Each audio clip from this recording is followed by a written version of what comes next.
एक और व्यक्ति ने जयराम महतो के पीठ में छुरा घोंप दिया। मनोज यादव ने भी जयराम महतो के साथ गद्दारी कर दी। जैसा कि आपको पता होगा, कोडरमा के जेएलकेएम के प्रत्याशी मनोज यादव का नॉमिनेशन रद्द हो गया है। लेकिन शायद आपको अंदर की खबर न पता हो, कैसे विरोधियों ने षड्यंत्र रच के कोडरमा के प्रत्याशी का नॉमिनेशन रद्द कराया है, ताकि कोडरमा से जेएलकेएम का दावेदारी ही खत्म हो जाए और विरोधी आराम से चुनाव जीत पाए। और ये गद्दार वाली बात मैं नहीं कह रहा हूँ। आप मनोज यादव के यूट्यूब वीडियो पर चले जाइए, जिसमें उन्होंने बताया है कि उनका नॉमिनेशन रद्द हो गया है, और नीचे कमेंट खोल लीजिए। आप वहां पे कमेंट पढ़िए। जेएलकेएम का आम समर्थक को पता है कि मनोज यादव क्या है।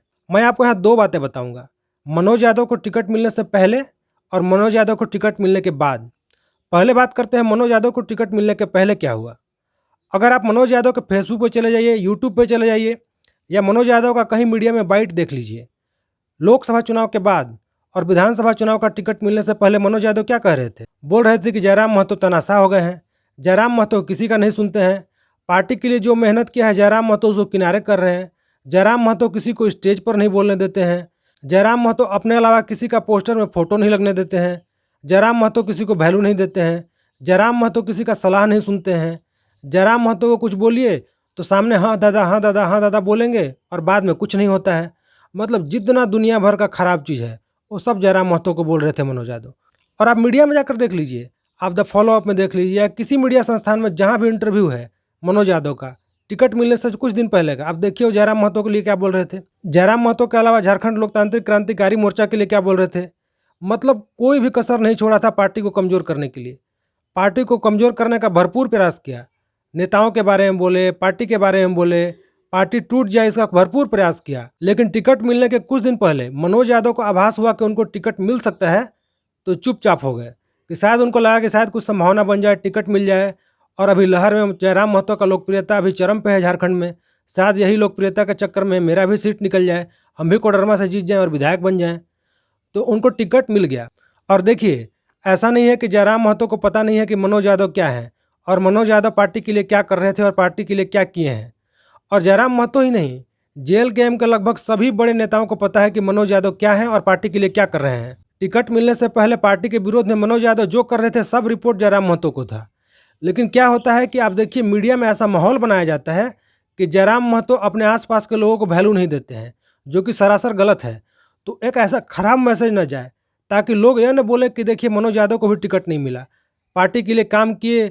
आम लोग ऐसा बोलते हैं कि पार्टी के लिए काम किए हैं, थोड़ा मनोज यादव मीडिया में फेमस हैं, मीडिया में थोड़ा अच्छा बोलते हैं, तो अगर टिकट नहीं देते तो यही लोग बोलते कि देखिए जयराम महतो थोड़ा एरोगेंस में, घमंड कितना है जयराम महतो में, मनोज यादव का भी टिकट नहीं दिया।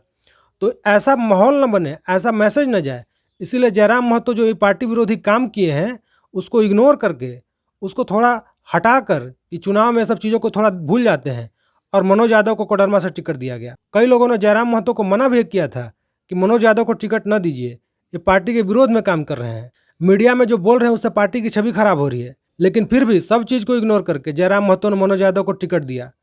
लेकिन उसके बाद क्या हुआ, मनोज यादव को टिकट मिल गया। मनोज यादव लोकसभा का चुनाव भी लड़ चुके हैं, वहाँ पर नामांकन इनका रद्द नहीं हुआ था। और नामांकन रद्द कैसे हो सकता है? नामांकन रद्द दो तरीके से ही हो सकता है। पहला कि आप जो जानकारी चुनाव आयोग में दिए हैं वो गलत हो जाए, और दूसरा कि जो जानकारी मांगा गया है कुछ जानकारी आप दे ही ना। ये भी बात ध्यान रखना होगा साथियों कि प्रत्याशी की सभी जानकारी चुनाव आयोग के पास होती है। नामांकन पत्र में मोबाइल नंबर, पता सब कुछ दिया होता है। तो अगर चुनाव आयोग को कुछ लगता है कि कुछ जानकारी गलत है या कुछ जानकारी नहीं मिला है, अपर्याप्त है, तो आपसे संपर्क करते हैं और जानकारी मांगते हैं। कुछ गलत जानकारी है तो उसको भी सही करने की कोशिश करते हैं, या कुछ छूट गया है तो वो भी आपसे मांगते हैं। ऐसा नहीं है कि बस ऐसे ही हवाबाजी में तुरंत नामांकन रद्द हो जाता है। तो आप खुद सोचिए, किसके साथ मिलकर मनोज यादव ने गलत जानकारी दी नामांकन पत्र में, या कुछ जानकारी को छोड़ दिया? ऐसे ही तो नामांकन नहीं रद्द होता है। ये पूरा विरोधी के साथ, जो कोडरमा के लोग हैं, जो जेएलकेएम की राजनीति को समझते हैं, उनको पता है किसके साथ मिलकर मनोज यादव ने खेल खेला है। मनोज यादव ने अंदर ही अंदर मिली भगत करके नामांकन पत्र में गलत जानकारी दी या कुछ जानकारी को छोड़ दिया, ताकि नामांकन रद्द हो जाए और फिर एक ऐसा माहौल बनाया जाए कि बस विरोधी लोगों ने षड्यंत्र करके इनका नामांकन रद्द कर दिया, जबकि ऐसा कुछ भी नहीं है। मनोज यादव ने जयराम महतो के पीठ में छुरा घोंपा है। जेएलकेएम के किसी कार्यकर्ता को मनोज यादव पे तो भरोसा था ही नहीं। जयराम महतो को भी शंका था, सभी पार्टी के नेताओं को भी शंका था, और उसी शंका को इन्होंने सच में साबित कर दिया है। गद्दारी करके उसी शंका को इन्होंने सच में साबित किया है। और ये भी साबित हो गया है कि जयराम महतो गलत नहीं थे। पार्टी के लोग गलत नहीं थे।